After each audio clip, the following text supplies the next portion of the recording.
전능하사 천지를 만드신 하나님 아버지를 내가 믿사오며 그 외아들 우리 주 예수 그리스도를 믿사오니 이는 성령으로 잉태하사 동정녀 마리아에게 나시고 본디오 빌라도에게 고난을 받으사 십자가에 못 박혀 죽으시고 장사한 지 사흘 만에 죽은 자 가운데서 다시 살아나시며 하늘에 오르사 전능하신 하나님 우편에 앉아 계시다가 저희로서 산 자와 죽은 자를 심판하러 오시리라. 성령을 믿사오며 거룩한 공회와 성도가 서로 교통하는 것과 죄를 사하여 주시는 것과 몸이 다시 사는 것과 영원히 사는 것을 믿사옵나이다. 아멘. 하나님 아버지가 주신 영적 신분 선포문. 나는 전능하신 창조주 하나님의 당당한 자녀다. 나는 이전 것에서 완전히 거듭난 새로운 피조물이다. 나는 그리스도 예수 안에서 완전한 자로 다시 태어났다. 나는 하나님의 사랑을 받는 보배롭고 존귀한 자이다. 나는 모든 것을 가진 부자요 이 시대의 복의 근원이다. 나는 캄캄하며 혼돈하고 공허한 이 세상을 비추는 생명의 빛이다. 나는 능력을 주시는 성령 안에서 무엇이든지 할 수 있는 자다. 나는 하나님의 자녀로서 주께서 주신 하늘과 땅의 상속자다. 나는 세계복음을 위해 선택받은 왕같은 제사장이다. 나는 천만 천사의 보호와 하늘의 영광을 누리는 하늘나라 백성이다. 아멘. 행복한 정식기도 시간입니다. 한 주 동안 계속적으로 묵상할 말씀, 하나님의 자녀, 마귀의 자녀라는 뜻입니다. 세상은 하나님의 자녀와 마귀 자녀가 공존합니다. 세상 끝날까지 마귀 자녀도 있고 하나님의 자녀도 있을 것입니다. 근데 내가 어디에 속하느냐, 그건 절대 중요하죠. 그러기 위해서 우리는 항상 기름 부음이 넘치게 해야 돼요. 하나님의 영이 우리에게 임할 때 우리가 하나님의 사람으로 인정받는 거거든요. 인침을 받는 거거든요. 그래서 우리가 하나님의 사람인지 마귀 자녀인지는 성령이 임하는 걸 보면 아는 거예요. 그렇죠? 우리 하나님 말씀 오늘은 그럼 기름이 넘치게 하는데 우리가 꼭 해야 될 중요한 부분, 사도행전 3장 1절로 10절 안전병이 일어난 사건이죠.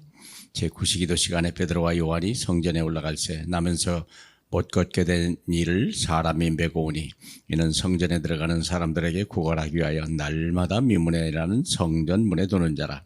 그가 베드로와 요한이 성전에 들어가려 함을 보고 구걸하거늘 베드로가 요한과 더불어 주목하여 이르되 우리를 보라 하니 그가 그들에게 무엇을 얻을까 하여 바라보거늘 베드로가 이르되 은과 금은 내게 없거니와 내게 있는 이것으로 내게 주노니 나서는 예수 이름으로 걸으라 하고 오른손을 잡아 일으키니 발과 발목이 힘을 얻고 뛰어서서 걸으며 그들과 함께 성전에 들어가서 하나님을 찬미하더라 라고 되어 있습니다. 절대 불가능이 가능으로 일어난 사건을 우리가 어떻게 할 거냐. 필수 요건 네 가지인데요. 신앙의 절대 내용입니다. 첫째는 갈보리입니다.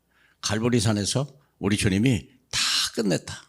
우리의 허물과 죄와 또 마귀 권세 꺾어버리고 하나님 만나는 길을 여셨다. 완성했다. 그러면 이 답을 가지고 어디까지 가야 되냐? 감람산으로 사도행전 1장 1절 갈보리에서 사도행전 1장 3절 감람산으로 가죠. 감람산에서 40일 동안 하나님 나라의 일에 대해서, 다시 말하면 이 땅에 어떻게 하나님 나라가 임할 것이냐, 미션을 우리에게 준 것이 감람산이죠. 미션을 받고 대답을 가지고 미션을 가진 사람이 마가다락방으로 가라고 주님은 명령했습니다. 마가다락방에 기도할 때 그날이 오순절날이기 때문에 하나님의 능력이 임한다고 그랬어요. 너희가 하나님의 성령이 너희에게 임하시면 권능을 받고 땅까지를 나의 증인이 되리라. 그러기 위해서 우리는 마가다락방에서 성령 충만함을 받은 사건이 바로 사도행전 2장 1절로 47절 얘기죠. 그리고 나서 이 사건이 벌어진 거예요. 이 절차가 없이 절대 삶의 기적은 안 일어나는 겁니다. 그래서 우리가 속지 말라. 우리가 예배하고서 말씀 듣고 은혜 받은 것으로 사람들이 거의 다 끝내요. 나 은혜 받았어. 은혜 받은데 내 삶에는 아무 변화가 없는 거예요. 곧 은혜도 사라지게 되죠. 하나님의 영혼이 소멸되기 시작하고요. 성령의 능력도 소멸되게 되고, 그래서 문제 해결도 안 되는 거예요. 세상 변화시킬 수 없는 거예요. 뭐가 빠졌죠? 마가다락방에 성령 충만함이 빠진 거예요. 기름 부음이 빠져버린 거죠. 말씀을 아무리 듣고 우리가 미션을 들었어도 마가다락방 여기서 오로지 기도하지 아니하면, 말씀과 미션을 붙들고 내가 기도하지 않으면 성령 충만을 받을 수가 없고요. 그러면 세상을 변화시킬 수 없고 남에게 보여줄 증거도 안 나타나고 구별도 안 되죠. 그러므로 우리가 강단 말씀을 우리가 주일날 딱 들으면 그 말씀을 나의 영으로 듣게 되죠. 육으로 듣는 것이 아니라 영으로 듣게 되죠. 영으로 듣게 되면 이 나의 이 깨달은 이 영이 능력의 기름 부음이 반드시 있어야 돼요. 성령의 기름 부음이. 그러기 위해서 말씀을 듣는 거지만 여기는 내가 기도해야 돼요. 이 기름 부음을 여기다 해야 돼요. 기름 부음이 있어야 될 것입니다. 기름 부음을 어디까지 오냐? 내 마음과 내 생각의 감동이 올 때까지. 확신하고 결단하고 각인하고 뿌리 내리고 체질될 수 있도록 강단 메시지 잊어버리면 안 돼요. 거기에 기름 부음이 넘치게 해야 돼요.